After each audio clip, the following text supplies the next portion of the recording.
जय हिंद प्यारे साथियों। मैं आपका दोस्त दिनेश। सीटेट फरवरी 2028 का महासंग्राम पेपर 2 एसएसटी। तो शुरू करते हैं आज के प्रैक्टिस सेशन। यस, निम्नलिखित का मिलान कीजिए तथा उपयुक्त विकल्प चुनिए। गृहपति भूमिहीन मजदूर थे। Option number 2। श्रेणी स्वतंत्र कृषक थे। आदिमाई तटीय निवासी थे। आर्किमेडू शिल्पकार थे। तो बताइए प्यारे साथियों, क्या होगा सही आंसर? यस, आंसर होगा आपका पहले का दूसरा। गृहपति कौन थे? एक स्वतंत्र कृषक थे।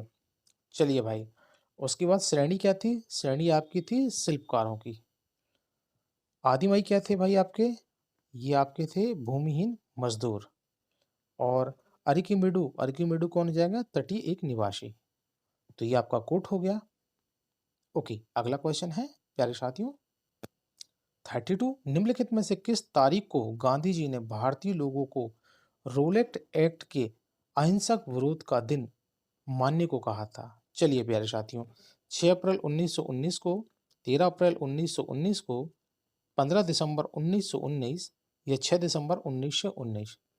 तो क्या होगा प्यारे साथियों इसका right answer? Option number 1, 6 April 1919। Option number 1 is right answer.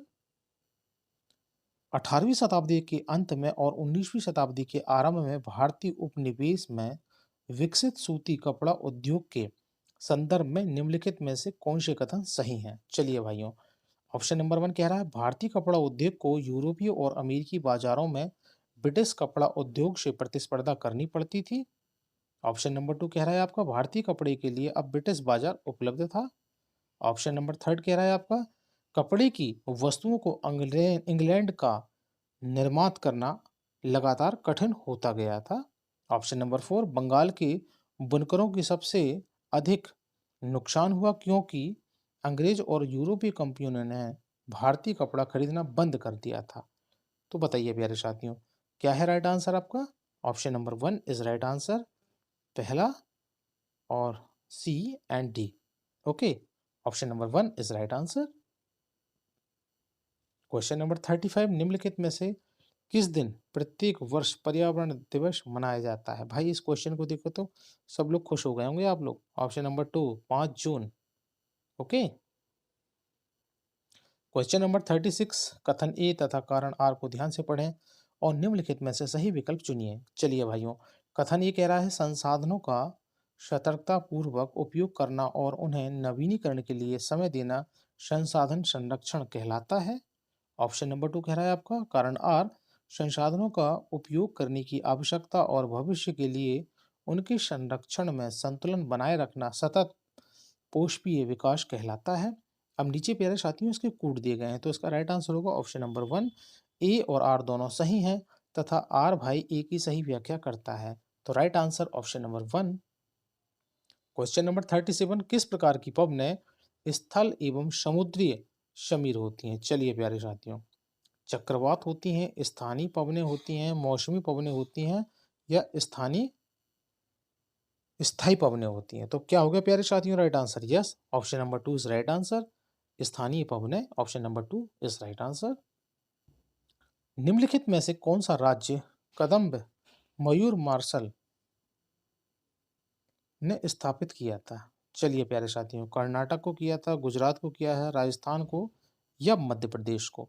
तो बहुत प्यारा क्वेश्चन है दोस्तों। कदम मयूर शर्मन ने स्थापित किया था। किसने किया था भाई? ऑप्शन नंबर 1 कर्नाटक में, right.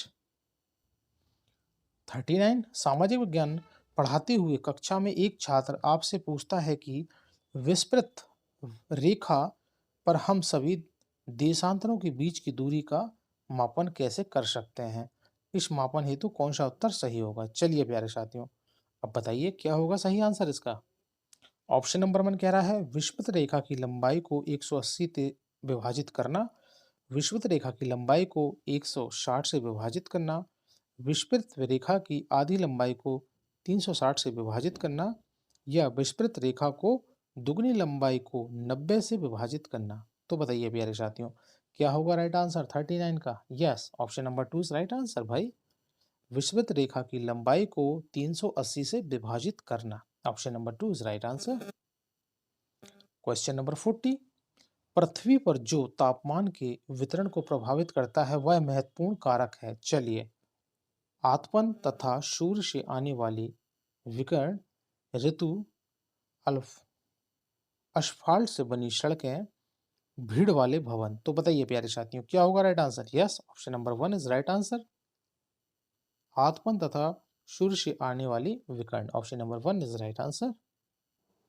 Question number 41, green beach पर एक अपराह्न का समय होता है। ग्रीन बीच के 60 डिग्री पश्चिम तथा 60 डिग्री पूर्व में क्रमशः क्या समय होगा? बिल्कुल, option number 1 is right answer. क्या होगा इसका सही आंसर बताइए? ऑप्शन नंबर 1 होगा या 2 होगा, 3 होगा, 4 हो गया? तो क्या होगा सही आंसर 41 का? अरे पढ़ा तो होगा लोगों ने, आप लोगों ने। अरे भाई, 9 पूर्वाह्न तथा शाम के 5 अपराह्न।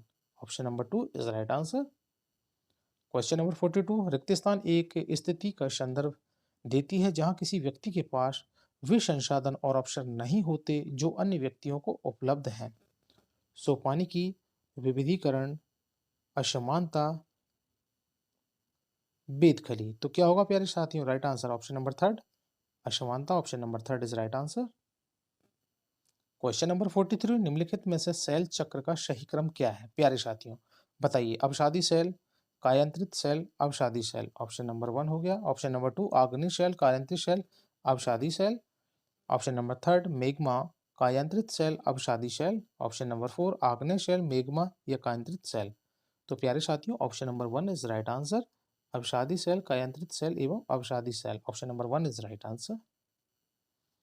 क्वेश्चन नंबर 44, निम्नलिखित में से किसने मध्य भारत के चमड़े का काम करने वालों के साथ काम किया था? सात नामी आंदोलन की शुरुआत की थी। ज्योतिबा फुले ने, घासीदास जी ने, हरिदास ठाकुर, यूपी फड़के के द्वारा। तो प्यारे साथियों option number 2 Ghasidas is right answer. Question number 46, भारतीय संविधान द्वारा विधायिका में सीटों तथा सरकारी नौकरियों में आरक्षण दिया गया। चलिए, ऑप्शन नंबर 1 निम्न श्रेणी तथा स्कूल एवं महाविद्यालयी परीक्षाओं में कम अंकों की क्षतिपूर्ति हेतु क्योंकि इस कारण से लोग प्रतिस्पर्धा करने योग्य नहीं थे। ऑप्शन नंबर 2 वर्षों के ऐतिहासिक दमन तथा शैक्षणिक वंचितता के क्षतिपूर्ति हेतु। ऑप्शन नंबर 3 वोट बैंक के रूप में राजनीतिक समर्थन तथा रैली के लिए लोगों को तुष्ट करने हेतु। चलिए, तो प्यारे साथियों क्या होगा right answer? Yes, option number B is right answer. Only for B, वर्षों के ऐतिहासिक दमन तथा शैक्षणिक वंचितता की क्षतिपूर्ति हेतु। क्वेश्चन नंबर 48, सांची संपत्ति संसाधनों के बारे में निम्न में से क्या सही है? ऑप्शन नंबर 1 इन सरकार का स्वामित्व होता है। ऑप्शन नंबर बी इन पर निजी कंपनियों का स्वामित्व होता है। ऑप्शन नंबर 3 इन पर समुदायों का स्वामित्व होता है। तो प्यारे साथियों क्या होगा right answer? Yes, option number 4 is right answer. इन इन पर सरकार का स्वामित्व होता है और इन पर समुदायों का स्वामित्व होता है। Option number 1 and option number 3 is right answer.